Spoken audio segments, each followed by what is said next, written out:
Estamos aquí en nuestra mesa central de este programa porque nos falta batir y rebatir lo que estuvo pasando en esa reunión de la ONU con Abinader, pero también con Joe Biden, que bueno, es el presidente de la primera potencia. Mucha gente dice, sí, todavía Estados Unidos es la primera potencia. Y muchas cosas que ha ocurrido en ese enclave estratégico que Nueva York estaba en estos días con helicópteros sobrevolando la zona. Ustedes saben el complejo sistema, el complejo engranaje que conlleva tener a todos los líderes mundiales en un mismo cónclave al mismo tiempo. El nivel de seguridad ahí, eso es sumamente exhaustivo lo que allí pasó. En relación a Biden, en su discurso final frente a la Asamblea General de la ONU, a la UNGA, el presidente Biden advirtió que el mundo está en un punto de inflexión debido a los conflictos Ucrania e Israel, además de la creciente tensión con Hezbollah. Es un punto de inflexión ciertamente.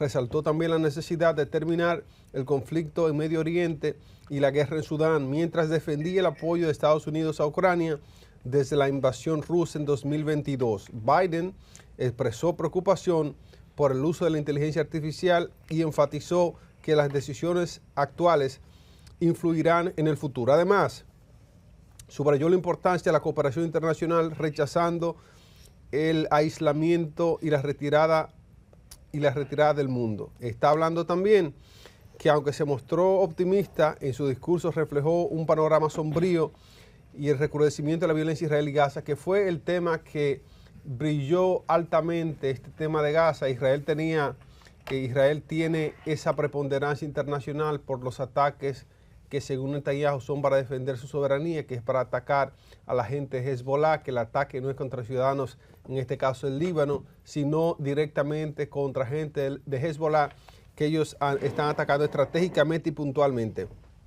Hay una información sobre Ucrania que Yamel Castro nos compartirá en este momento. Bueno, parte de lo que Joe Biden ha dicho en su discurso, habló de la necesidad de mantener el apoyo occidental a Ucrania en su lucha contra Rusia, subrayando que no se puede permitir el cansancio ni la indiferencia ante este conflicto. Desde la invasión rusa en febrero del 2022, Biden ha tratado y ha trabajado para poder construir una coalición internacional que brinde armas y ayuda económica para Ucrania, a pesar del creciente escepticismo de algunos políticos republicanos. El presidente ucraniano Zelensky ha solicitado a Biden que alivie las restricciones sobre el uso de misiles de largo alcance para permitir a las fuerzas ucranianas atacar más profundamente a Rusia, como si eso es lo que el mundo necesita.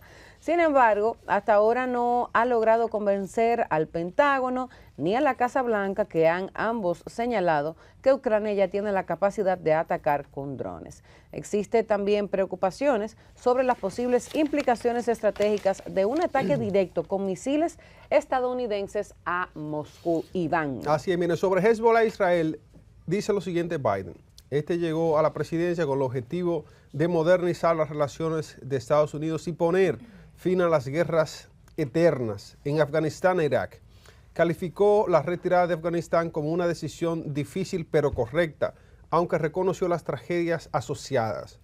Su legado en política exterior podría definirse por su respuesta a los conflictos de Europa y Medio Oriente. En su discurso también Biden enfatizó que siempre habrá fuerzas que dividirán los países y que es crucial mantener la unidad. Anunció que envió más tropas a Oriente Medio y destacó la necesidad de una solución diplomática para evitar una guerra a gran escala. Sin embargo, las esperanzas de Medio Oriente que ha integrado se vieron golpeadas tras el estallido de violencia con Hamas, que ha causado numerosas muertes y complicaciones en la región. Esto lo dice Biden sobre esta situación medio oriental que está pasando, sobre estos conflictos que ya están pasando. Hay otras informaciones sobre este cónclave de la ONU que allí se emitieron también, que tiene que ver con el caso de Argentina, el discurso de Milei, y Nicalo de la Mota nos acompaña con esa información. Así es. A mí, antes de pasar a los discursos que serán memorables para los ciudadanos de sus países, de Milei y de Bukele, pues quiero decir que a mí me hubiera gustado ver un presidente de Estados Unidos que en vez de estar allí en esa tribuna pidiendo apoyo para defender a una de las partes del conflicto que tienen por allá Zelensky y Putin. Me hubiera gustado, en vez de él pedir más apoyo, más inversión, más armas para Zelensky y para esa parte de allá que está en conflicto, me hubiera gustado uno que hablara de paz, que hablara de que iba a mediar, precisamente por ser es un órgano diplomático, la Asamblea General de Naciones Unidas. Me hubiera gustado ver un presidente más líder, más de tenemos que intervenir para que haya paz, no pedir más ayuda y más dinero a los estadounidenses para mandar más armas y para que la guerra siga.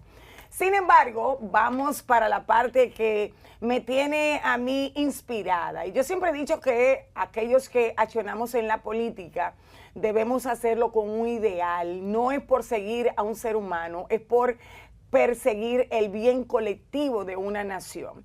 Y esto parece que quedó bastante claro ante el posicionamiento y el discurso de más de 10 o 12 minutos que el presidente argentino, quien compareció por primera vez frente a Naciones Unidas, Javier Milei, hizo y tuvo en sus palabras. En su discurso ante la Asamblea General de la ONU, el presidente argentino Javier Milei criticó a la organización, afirmando que ha dejado de cumplir con sus principios originales para imponer una agenda ideológica y socialista. Describió a la ONU como un leviatán de múltiples tentáculos que intenta regular la vida de los ciudadanos y cuestionó la inclusión de países como países como Cuba y Venezuela en el Consejo de Derechos Humanos, justamente porque no los respetan. Milei instó a los países a abandonar la Agenda 2030 y yo me sumo a eso, y fue promesa de campaña de Javier Milei, ha sido coherente en su discurso. Y también el pacto del futuro que pretenden todas las organizaciones allí o todos los estados allí representados firmar esta semana. Él considera perjudicial para la soberanía y los derechos individuales ese pacto del futuro. A diferencia de otros líderes latinoamericanos que abordaron temas como cambio climático y la lucha contra el hambre, Milei desestimó esas preocupaciones, señalando que el calentamiento global es una mentira del socialismo. El presidente argentino a su vez elogió la misión original de la ONU de promover la paz, pero argumentó que ahora actúa como un gobierno supranacional que limita la soberanía de los estados. También criticó la gestión de la ONU en conflictos globales y las medidas de confinamiento de la Organización Mundial de la Salud durante la pandemia, considerando las violaciones a la libertad. Milei afirmó que la postura de Argentina en la ONU la aísla internacionalmente, alineándola con países como Irán y Corea del Norte. Bueno, y vamos, antes de pasar al discurso de Bukele, que también lo vamos a ver, pues quiero decirles que Milei ha sido coherente en su discurso. Fue durante la campaña, me llamó mucho la atención que de entrada dijo: yo no soy político. Esto también claramente marcó la diferencia entre quienes los condicionan por políticas y ayuda a sus países y quienes no lo van a aceptar en caso de que vaya a interponer esas ayudas, a condicionar lo que él tiene que hacer con su visión del gobierno. Vamos a ver qué hizo, que también hizo lo propio, Nayib Bukele, presidente de El Salvador, quien fue criticado en años anteriores. Sin embargo, desde su primera ponencia, recordamos hace unos años, pues también llamó la atención y marcó diferencia, y dijo que él, en inglés, en aquella oportunidad, no se iba a dejar condicionar. Ahora lo hace en español, y en su discurso Nayib Bukele ante la ONU, presidente de El Salvador, defendió su política de combate a las pandillas, afirmando que en los últimos 5 años el país ha renacido y se ha convertido en el país más seguro de América Latina. Aseguró que aunque se ha encarcelado a miles de delincuentes, en sus propias palabras, hemos liberado a millones, permitiendo que los ciudadanos vivan sin miedo. Ya quisiera yo en este país. Bukele advirtió sobre la creciente división y desilusión en el mundo, describiendo una nueva era oscura para la humanidad.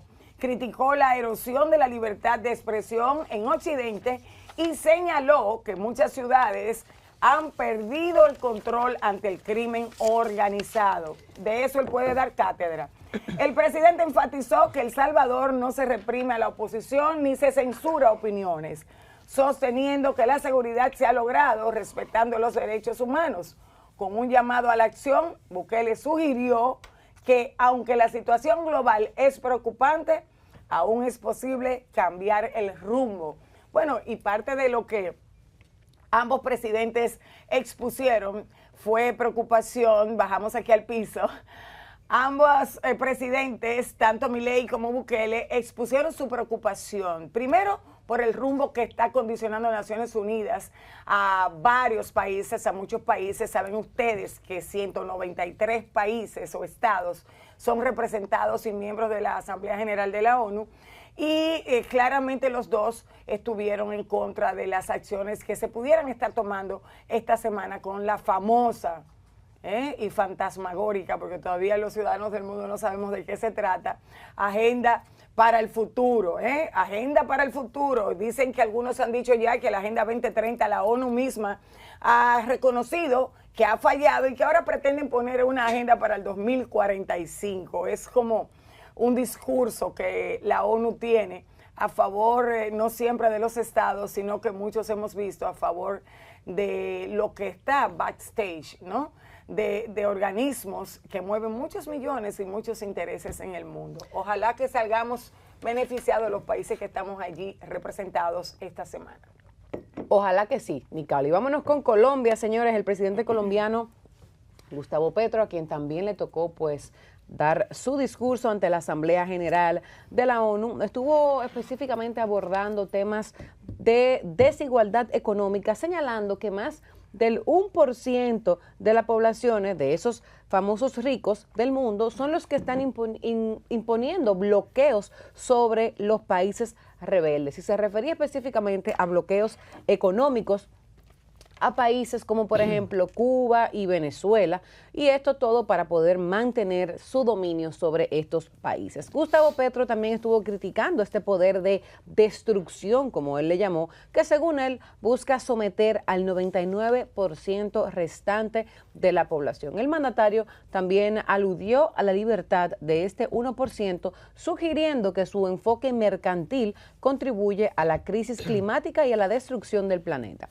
También dijo, según Oxfam, que la desigualdad alcanza niveles históricos, con el 1% de la humanidad acumulando más riquezas que el 95% restante. Eso no creo que sea nuevo, pero me parece buenísimo que un mandatario pues esté abordando este tema. Además, Gustavo Petro también hizo referencia a las tensiones pasadas que tuvo con el presidente argentino Javier Milei, quien lo había calificado a él, a Gustavo Petro, como asesino terrorista. Esta intervención de Petro, pues, estuvo más bien reflejando lo que fue su preocupación por la creciente desigualdad económica, como mencioné, y por supuesto la desigualdad humanitaria que esto provoca. Cuéntanos, Iván, sobre Lula. Do Brasil. Do Brasil.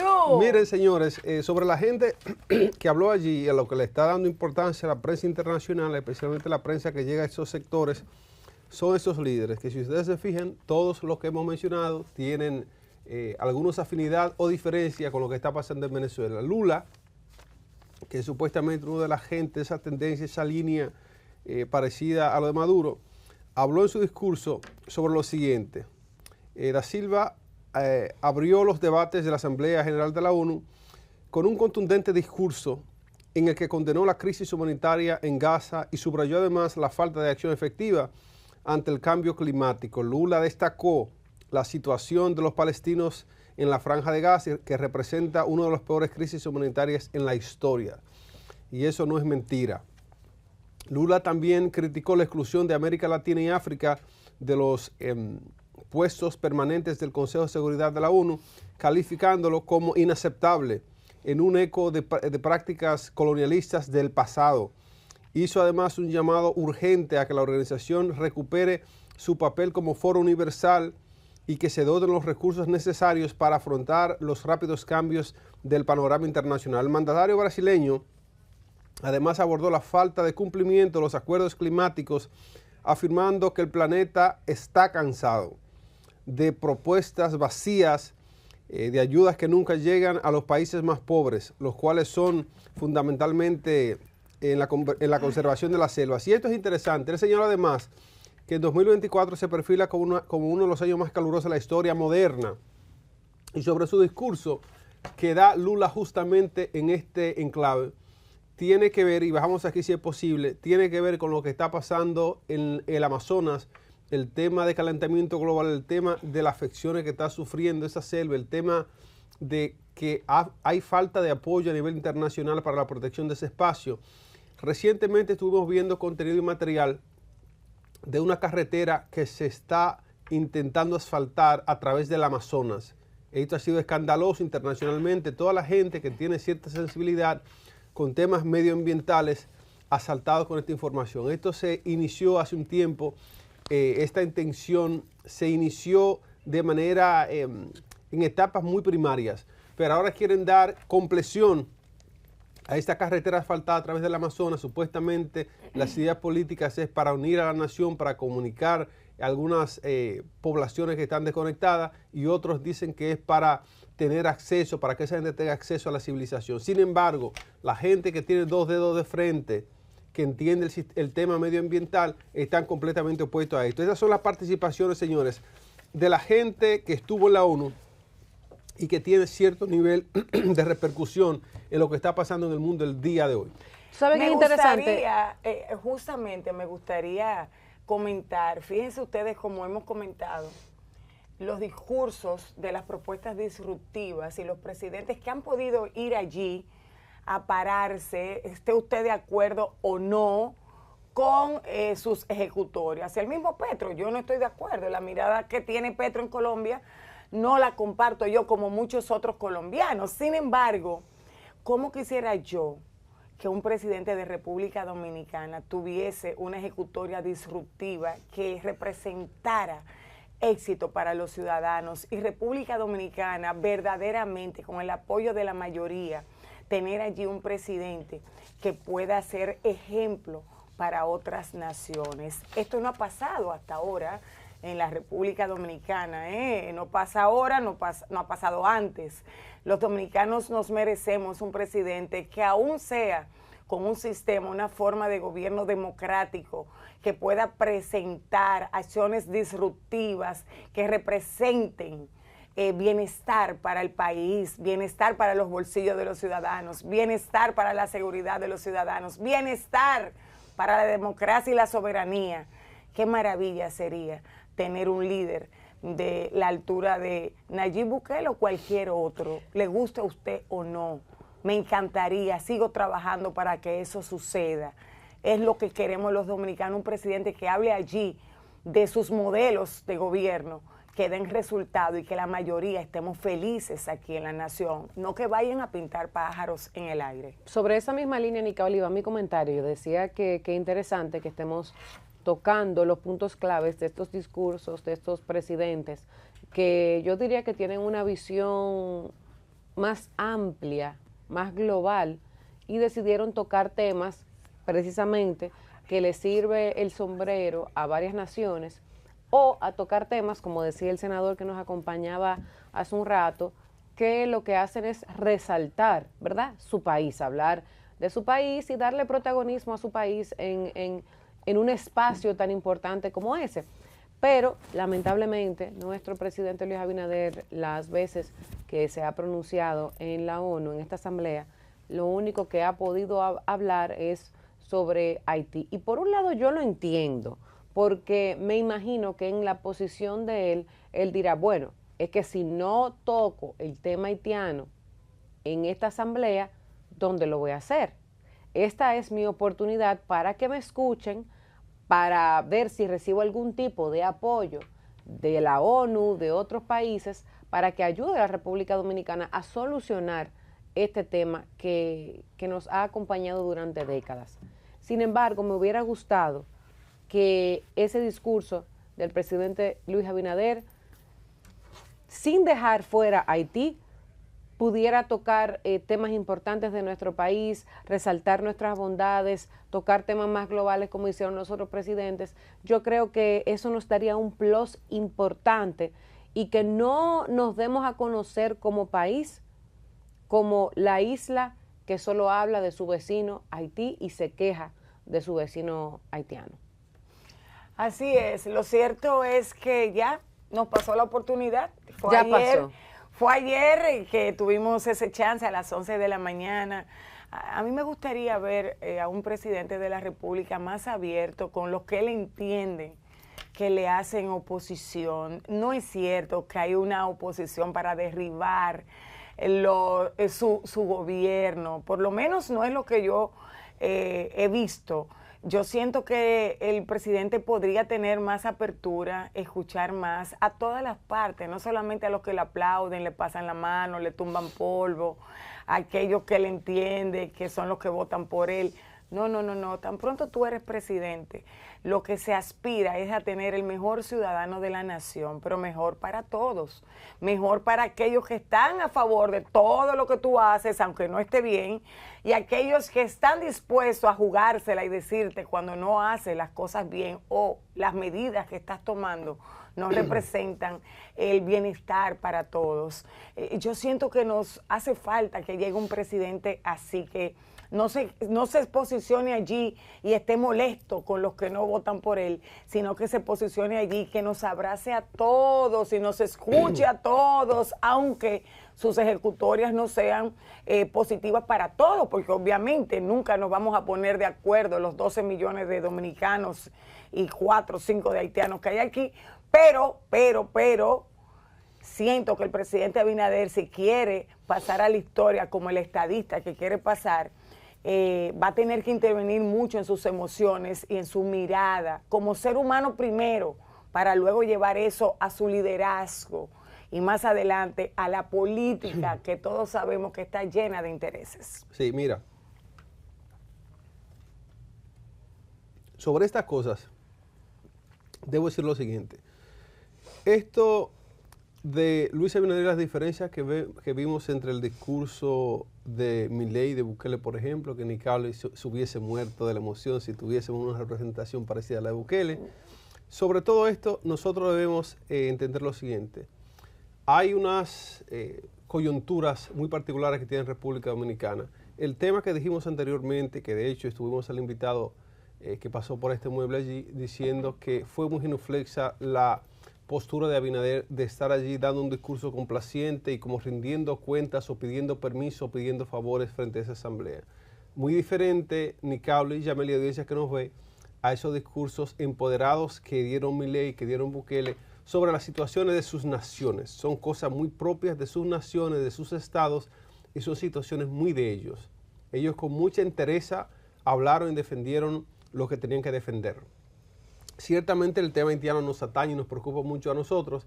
Sin embargo, la población en sentido general no está sintiendo, no solo en esta, sino en las pasadas intervenciones que ha tenido Abinader, el tema estrella, el tema oficial de su participación fue Haití. Entonces, ¿hasta qué momento vamos nosotros a permitir que quien está supuesto a representar República Dominicana invierta, que agote su turno, como dicen, hablando de un tema de la nación extranjera? ¿Cuál es la problemática que República Dominicana debe presentar en sus espacios? Bueno, diremos nosotros, bueno, ojalá que sí, que siempre sea así, que no tengamos problemas personales que hablar desde adentro, sino que solo hablemos del vecino país que tiene más problemas que nosotros. O de otros problemas que nosotros como país tenemos también, pero que sean solo de República Dominicana. No sé si ustedes saben que tenemos muchísimo. No sé si ustedes saben que como presidente podemos ir allí y plantear una iniciativa que beneficie a los dominicanos y a los ciudadanos de todo el mundo, ¿eh? Eso no solamente para hablar de lo que está pasando en el país, también nosotros podemos hacernos líder de acciones importantes para que seamos modelo de eso y pedir ahí mismo el préstamo indirectamente. Quiero que nos acompañen, quiero que vengan autoridades, los mejores técnicos de la China, de Europa, no sé, de América del Sur, podemos usar eso para diseñar futuro, para crear un liderazgo sostenido en las Naciones Unidas y frente a otras naciones que luego represente inversión extranjera del sector privado que llegue también. O sea, no solamente ahí está para hablar lo que está pasando y pasó, está ahí también esa tribuna para diseñar y poner en el lenguaje lo que nosotros queremos que pase para el país. Mira, Nicole y Yamel, ¿qué pasa? ¿Y qué hemos estado evaluando sobre estas participaciones? Lo que nosotros hemos visto, que decía Dionis Sánchez ahí en el mueble, que se había genuflexo el presidente, a veces tiene que ver quizás con la lectura que uno puede darle a una especie de situación financiera de las naciones. República Dominicana es por 40 mil millones que vamos ya, ¿verdad? De préstamos. Sí, 40 y pico. Sí. Vamos por 40 y pico de mil de millones de dólares que debemos. Entonces, el tema de uno verse en deudas, que mucha gente se pregunta que en qué se ha invertido, pero bueno, no hay obra, no hay infraestructura. Primero la deuda dan vergüenza, ¿oíste, Iván? La deuda da vergüenza, pero Sí. la deuda quita el coraje, la deuda quita, quita la autonomía, la deuda quita hasta las aspiraciones. Esa es una lectura que mucha gente le está dando a esta especie de genuflexividad que Abinader está mostrando frente a las organizaciones, a los países que están en la ONU, a muchos de los cuales le debe el gobierno dominicano. Y esto es triste porque este tipo de mordaza puede hacer que quien está supuesto a representar a una nación y la nación cuando él venga lo espere en el aeropuerto y le diga, habló muy bien, presidente. Eso no pasa. Y no pasa por la simple razón de que nosotros como población, como nación, como Estado, estamos subyugados. Ustedes saben que en República Dominicana no hay un embajador de Estados Unidos, ¿verdad? Esas son señales y cosas que te van poniendo, te ponen... Yo no lo había visto eso, pero tiene todo el sentido Pues- eso. pues- Brillante está eso, Iván. Pues velo, República Dominicana está en una situación vulnerable. Entonces es la razón por la que Abinader tiene que ir a ese cónclave de las Naciones Unidas y presentarse allí y dar cuentas y decir, hemos permitido que entren tantos haitianos, hemos dado tanto a estudiantes haitianos. O sea, es como, lo estamos haciendo bien, considéranos. Así se vio, no debiese ser así. Lo que tú viste en Bukele que te gustó y lo que vimos en Milei que a mucha gente le gustó es una especie de independencia y autonomía. Eso es lo que yo quería. Repite eso. ¿Qué fue lo que vimos? Independencia y autonomía. Y doy en Y la eso mesa no se otra vio de vez. parte de nuestro presidente, nos vimos como una nación subyugada que tenemos que, no quiero decir esa frase, pero una frase muy dominicana que tiene que ver con los pantalones de uno. Entonces, Sí, un tema de sumisión. un tema Iván. de sumisión. Ay. Entonces, eso es delicado. No de que No lo somos soporto dominantes. Por eso. ejemplo, cuando Milei y cuando Bukele toman la palabra y dan un discurso disruptivo, dicen, este soy yo, esto es lo que yo pienso, esta es mi realidad, esto es lo que yo quiero decir y no me importa. Además, sentiste Pero que el habló un presidente gobernante. Exacto, que hay una persona empantalonada y que es frontal y firme con lo que está diciendo. Entonces después sale el presidente Luis Abinader como así, como, ay, nosotros. Deberíamos Así- analizar el lenguaje corporal del Ay, presidente. eso sería buenísimo. Deberíamos analizarlo. Y de los otros pero también. espérense una cosa. La gente me dice, no, pero que tú cuando estabas con mis puestos, como Servidora pública. en diplomacia, como servidora pública, tú no criticabas. Claro que no, porque yo era diplomática, yo estaba en mi gestión, le tocaba a los que no estaban hacer eso. Ahora yo estoy en la comunicación, además a pocos meses de graduarme de licenciatura en ciberperiodismo, entonces yo puedo ser objetiva en el periodismo y analizar lo que hace el presidente de ahora y del 2028 y el 2032, no sé si será el mismo, pero puedo hacerlo. Entonces, sería bueno analizar cuál es el lenguaje corporal de Luis Abinader, cómo llega allí Luis, cómo el presidente de la República Dominicana, que es tan presidente mío como el que votaron por ellos, porque es nuestro presidente, cómo llega allí, cómo mira, cómo habla, por qué da esos datos, por qué tanto presentación de datos como si tuviera un informe de rendición de cuentas. Y ahora que escucho a Iván hablar, obviamente tenemos que rendir informes, si no vamos o no hemos pagado las cuotas que son, o no vamos a pagar la que viene, tenemos que ir poniéndonos adelante. Eso es como cuando tú le debes, y que no quiero hablar de eso porque le debo a mi papá, pero bueno, Cuando tú le debes a alguien que ya tú sabes que el plazo se está venciendo, tú vas diciendo, mira, las cosas no andan bien, espérate, mira. Tú preparando el terreno se llama eso. Claro, claro, posiblemente. No estoy diciendo que sea eso, pero podría ser una lectura interesante. Y entonces, si el presidente no se lo explicara así, quizás yo también le daría la razón y dije, wow, qué palo diste, porque te pusiste adelante, ¿verdad? Sí, la verdad yo creo que siempre hay que dar el beneficio de la duda, Nicole, y a veces uno desde afuera tiene una visión, pero realmente no lo vemos todo. Claro. No sabemos todo, no tenemos toda la información, no sabemos si hay algún plan, una estrategia detrás del por qué se hacen las cosas. Como tú dices, obviamente nos gustaría saberlo, pero es imposible. O sea, el pueblo de ningún país sabe todos los proyectos, todas las estrategias, todos los planes que tiene un mandatario para ese país. Y los líos que tiene, porque claro, espérate, déjeme decirle lo que se meten debajo de la alfombra. Ser presidente de una nación no es nada fácil. Eso es como usted andar todos los días cuando se levanta, caminando sobre un campo minado, que usted no sabe qué pie usted va a mover y va a explotar la bomba. Ok, ser presidente de la República Dominicana todavía es peor, porque nos hemos posicionado como el país líder de la región del Caribe, aún teniendo un Estado libre asociado de los Estados Unidos, primera potencia del mundo. No sé si sigue así, pero es como se ve. Pero además, nuestro más importante socio comercial. Y ahí hay una dependencia, lo quieran o no, al ser una media isla, un país en vías de desarrollo, para no decir tercermundista, que tenemos que tener nuestras alianzas estratégicas. Entonces, no es tampoco que yo pienso que estar en los zapatos del presidente Luis Abinader es fácil, como tampoco lo fue los expresidentes anteriores. Es que estos tiempos ameritan de valentía, de coraje, de defensa a tus ciudadanos, de la soberanía, de buscar la manera en la economía, cómo nos rinda el peso, cómo los ciudadanos no estén en un nivel de malestar y violencia como lo tenemos los dominicanos ahora, que por cualquier cosita se arma un lío, se saca un arma, se pierde una vida. Usted nada más tiene que ver el tránsito, cómo maneja la gente en la mañana, desde las 6 de la mañana. Parece que estamos en guerra. Y tú miras a los lados y en vez de decir buenos días, ay, discúlpame, lo que hay son personas que te insultan, que te mientan la madre. O sea, el nivel de violencia, de insatisfacción que habló Nayib Bukele de eso, no solamente en el mundo, no, está allá y lo estamos viendo en República Dominicana. Realmente estar en los zapatos del presidente no es fácil, pero él dijo que tenía las soluciones. Esa es la responsabilidad. Pero ¿por qué tratan tan mal y le piden tanto al presidente? ¿Por qué tú no se lo pedías al presidente anterior? Porque el que está es el de ahora. O sea, yo ahora puedo hablar con el que estaba, pero el que me va a resolver es el que está ahora. El que va a resolver es el jefe del Estado Dominicano que eligió la democracia. La mayoría lo eligió con un 57% y los 4 millones o 3 millones y tanto que no fue a votar también lo eligió. Porque le permitió quedarse ahí. Entonces, yo no me puedo poner con el presidente porque es mi querido presidente, Luis Abinader. Ahora, yo le tengo que exigir, como los hijos a los padres, porque él es como el padre de la nación, de un país democrático. Entonces, ¿por qué tanto al presidente? Porque es el padre de la nación.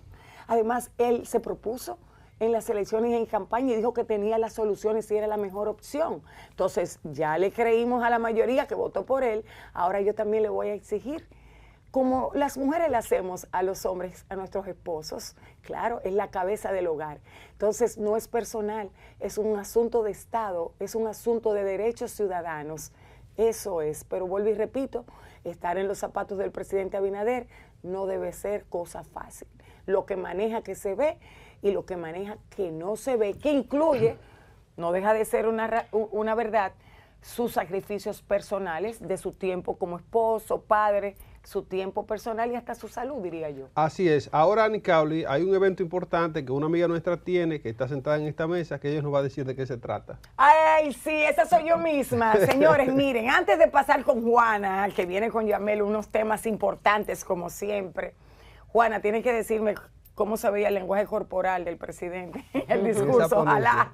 Sería interesante, pero bueno, quiero aprovechar esta tribuna y el favor que ustedes nos hacen de estar en sintonía con Una Nueva Mañana para invitarles a que estén conmigo este próximo sábado en un entrenamiento único. Miren, Cada uno de nosotros en el mundo moderno de hoy, en el mundo de la inteligencia artificial, somos llamados a que si queremos ser buenos empresarios, buenos vendedores, si queremos ser buenos talentos, queremos ser relevantes en el sector que hemos escogido, podamos convertirnos en marca personal y una marca personal que inspire. ¿Qué es una marca personal que inspire? Una que da pensamientos bonitos en la mañana o que ve la vida con ojos óptimos o positivos. No. Una marca que inspira es una persona que tiene la responsabilidad de verse como el primer empresario que invierte en su negocio, como el primer recurso importante que vende su negocio. Así que este sábado 28 tendremos la oportunidad aquí en Santo Domingo, un espacio maravilloso, ejecutivo, en Spirit Coworking, de trabajar cómo construir una marca personal que inspire con una comunicación efectiva a la hora de comunicarte, que inspire con las estrategias alineadas a un liderazgo que pueda mostrar confianza, que pueda mostrar que eres potable para asociarte, para comprarte y para ser tu parte de las decisiones diarias que hacen los consumidores. Pero a la vez, cómo tú logras ser auténtico, no imitar a nadie, cómo tú encuentras tu propia voz, cómo tú encuentras esa originalidad, que es lo que realmente impacta en los demás, en tus clientes, en tus socios, contigo mismo. Así que vamos a trabajar todo esto. Si estás interesado, por favor, vete a mi cuenta de Instagram, @NicaoliDeLaMota, me mandas un DM y de inmediato te mandamos toda la información o te comunicas vía WhatsApp. Anota ahora mismo 809-608-0220. Repite. Sí, me acordé al show del mediodía. 809-608-0220. Eso me decía mi productor, repite. ¿Cómo usted convertirse en una marca personal que inspire para usted poder ser notorio, relevante e influyente en un mundo que hay tanto ruido como el mundo de hoy? Bueno, ahí tienen la información, la cuenta de Instagram del Nicaoli de la Mota, los teléfonos para el taller. Es el sábado de 8:30 de la mañana a 1 de la tarde. ¿Este sábado? Sí, es este sábado, es con cupo limitado, quedan muy pocos espacios, pero ahí van a tener el material de participación, van a tener un grupo de WhatsApp para dar seguimiento y que podamos comprobar que lo que te enseñamos allí en esas 4 horas también lo puedas poner en práctica. Claro que sí. Excelente. Con esto nos vamos a una breve pausa y regresamos con más. No se mueva.